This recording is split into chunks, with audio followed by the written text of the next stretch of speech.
സദൃശ്യ വാക്യങ്ങൾ 10-ാം അധ്യായം 12-ാമത്തെ വചനം. പക വഴക്കുകൾക്ക് കാരണമാകുന്നു, സ്നേഹമോ സകല ലംഘനങ്ങളെയും മൂടുന്നു.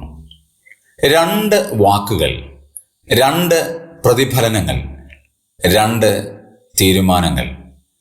പക അത് വഴക്കുകൾക്ക് കാരണമാണ്, പക്ഷേ സ്നേഹം അത് സകല ലംഘനങ്ങളെയും മൂടുന്നതാണ്.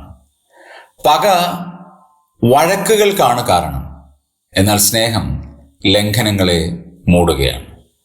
പ്രിയമുള്ളവരെ, ലംഘനങ്ങളെ മൂടാൻ നമുക്ക് കഴിയുന്നുണ്ടോ? ചിലർ ചെയ്ത തെറ്റുകളെ നമ്മൾ നിസ്സാരവൽക്കരിക്കാറുണ്ട്. ചിലർ ചെയ്ത തെറ്റാണെന്ന് പോലും നമ്മൾ സമ്മതിക്കാറില്ല. എന്താണ് അതിൻ്റെ കാരണം?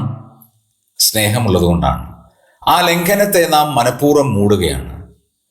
നമ്മൾ സ്നേഹിക്കുന്ന ആളുകളുടെ തെറ്റുകളെ നാം മൂടുന്നു എന്ന് വരികിൽ അത് എത്ര അമൂല്യമാണ്. നാം പാപികളായിരുന്നപ്പോൾ, ദോഷികളായിരുന്നപ്പോൾ, അധർമ്മികളായിരുന്നപ്പോൾ ദൈവം നമ്മുടെ ലംഘനങ്ങളെ മൂടി എന്ന് പറയുന്നത് എത്ര ആശ്വാസം. അതെല്ലാം പുത്രനായ യേശുക്രിസ്തുവിനിട്ട് നമ്മെ വീണ്ടെടുത്ത ദൈവസ്നേഹത്തിൻ്റെ പാരമ്യം നമുക്ക് ചിന്തിക്കാൻ കഴിയുന്നതിനേക്കാൾ അപ്പുറമാണ്. ആ കർത്താവിനോട് ഹൃദയംഗമമായി നമുക്ക് നന്ദി പറയാം.